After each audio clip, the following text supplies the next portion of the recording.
Think about your biggest what if. Love life ba yan? Trabaho ba? Is it all of the above? Kung doon pa lang may hugot ka na, this is the movie for you.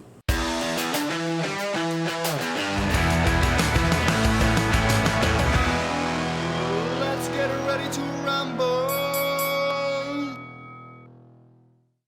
Ngayon Kaya is a Filipino film directed by Prime Cruz and written by Jen Chuan-Su, the same duo that gave us Isa Pa with Feelings. It stars Paulo Avelino and Janine Guiterrez, who play these characters named Harold and AM. Mga totga sila, the ones that got away. The movie actually starts off in the present and then it goes back and forth to the past and back to the present. So one of the first scenes in the movie is the scene where they meet again for the first time in a long time. And when we see them meet, we flash back to the first time they met. And honestly, this is one of my favorite scenes in the movie. Sobrang ganda ng pagkasulat ng kanilang meeting. So Harold is waiting for a jeep tapos sobrang traffic. And then AM is driving in her car and she sees him. Sabi niya, "Uy, classmates ata tayo, sabay ka na sa akin." And in this one scene, we learn so much about our two main characters. Yung isa, may kotse, so medyo yamanin siya. At yung isa, nagko-commute lang. At dahil nga, nasa past yung eksenang to, malamang wala pang Spotify. So they bring out a CD, they play it, and they jam along to the music. At ano yung kanta? It's Jopay by Mayonnaise. So they jam to the music, they bond over their love for this song. And honestly, not just the song, yung buong soundtrack ng pelikula, sobrang ganda. Aside from Mayonnaise, andito rin yung typecast, andito rin yung ang bandang Shirley. So if you're like me and you grew up in the early to mid 2000s at sobrang trip mo yung ganitong music, you're gonna love this film. And it's not just the music that makes you feel those 2000s vibes. Sobrang ganda rin kasi ng production design. Yung mga estudyante, may mga Jansport or Jansport. Basta yung bag. May mga ganun silang bag and nakasuot sila ng mga 2000s fashion. Yung for some reason, lahat ng tao naka-vest. Whether you're a boy or a girl, medyo konyo ka, medyo jologs ka. For some reason, lahat tayo naka-vest. And we also see this in AM's room, na punong-puno ng mga 2000s bands. But in her room, in her house, we also see the differences between their two social classes. And I know what you're thinking, Ryan, rich versus poor na naman, diba? Didn't you make a whole video about why this is a dumb Filipino teleserye stereotype? Tipong ayaw ng magulang sa kanya dahil mahirap siya. Tapos lahat ng mga mayaman, maldita at hindi marunong magtagalog. Oo, yun nga yung mga teleserye trope. But that's not what happens in this movie. Dito, sobrang nuanced at sobrang subtle ng class divide.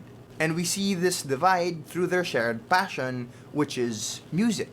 Sa kwarto ni AM, sobrang dami niyang keyboards, guitars, microphones. Basically, may isang buong recording studio siya sa kwarto. At si Harold, may isang gitara lang na puno ng gasgas at naka-tape-tape kung saan-saan.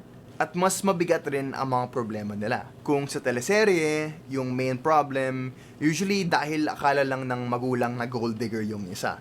'Di ba? But in this movie, it's deeper than that.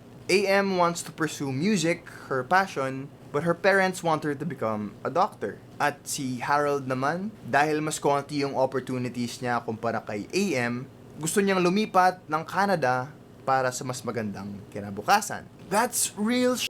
These are problems that actual people have. Kung may mga relatives kayo abroad, I'm sure na lagi kayong sinasabihan na lumipat na kayo dito, mas malaki kita nyo, mas masarap buhay nyo, ganito, ganyan, blah blah blah. Pero si AM, dahil mas may kaya nga siya, hindi niya kailangan lumipat. Gusto niyang ituloy yung banda. And through these differences, we watch these two characters learn from each other. We see them grow. We see their relationship evolve.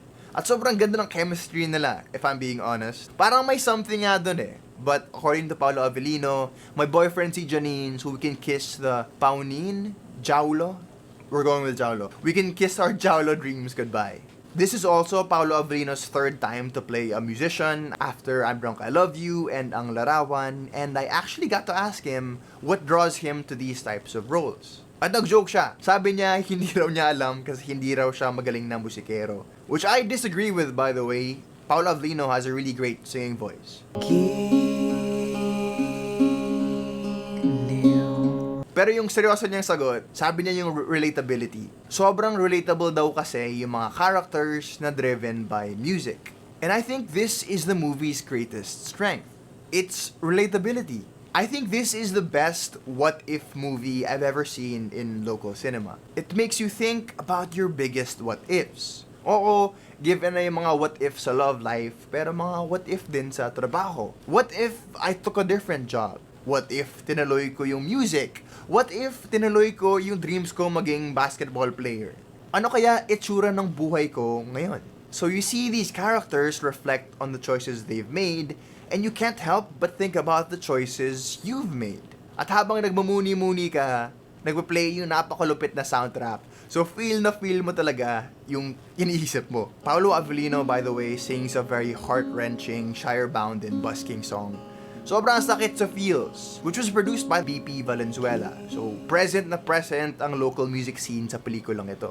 And also, Route 196 is in this movie. If you know what Route 196 is, or I guess was, rest in peace, Route 196. Andito siya sa pelikulang to. Because they're gone now, this is probably the last film with Route 196 in it. So, Ngayon Kaya, final thoughts. I really like this movie. It's a very fresh, very interesting take on the typical rich girl, poor boy stereotype. The way it flashes back to the past and back to the present keeps you interested also. You see how distant they are in the present and it makes you think, why? Bakit sila naging ganyan? Kasi sobrang close naman nila sa past.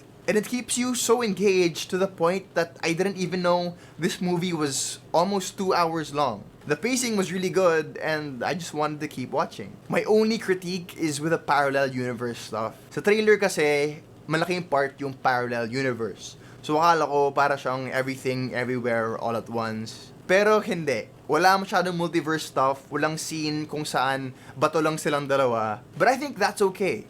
I like the film as it is. At kung nasa school pa tayo, I would give Ngayon Kaya a 90/100. A solid B+. So Ngayon Kaya, papanoorin mo ba siya? Or maybe you're here after actually watching the movie. And if that's the case, what are your thoughts? Let me know in the comments down below. But guys, this is the first Filipino film getting a theatrical release. Other than the fact that it's actually a really good movie, please suportahan naman natin ang local cinema. So hopefully, if this movie does well in the theaters, mas marami pang mga local films ang mapapanood natin sa cinemas. So again, please watch this movie. It comes out June 22, so get your tickets as soon as you can. And huge shout out, by the way, to Ma'am Gay Domingo for inviting me to the premiere. I had such a blast. Hopefully, this isn't the last time I'll be invited to a movie premiere para ma-review ko yung pelikula sa YouTube channel ko. And before we end the video, quick announcement lang. Sorry na hindi ako masyadong nagpa-post recently. I've been really busy, so I'm back on the radio. If you are on the road in the morning, you can catch me, Magic 89.9, 7 to 10 a.m. Monday to Thursday. And also, I've been really busy with this other project, kaya ganito yung background ko ngayon. It's for MTV Asia. Yun na yung sabihin ko. So stay tuned for that. My background will be back to normal after we finish shooting. But as always, you can follow me on Instagram at _Ryan Rosella. I'm on Facebook at facebook.com/Ryan Rambles. And if you want to support me more, you can always join the channel. As little as 50 pesos will go a long way to help me create these videos for you guys. And of course, shout out to our channel member, Ashley Martelino. Thank you so much for the support. But till next time, peace and I love y'all. Hoy mga Pinoy, ito na ang medisina, nagbabagong apoy, linagyan ng gasolina, kaya't tinatanong pa ba kung kanino at sino ang tiyak na puntahan sa kulturang Pilipino? Ako na ang sagot, ang dakilang gamot.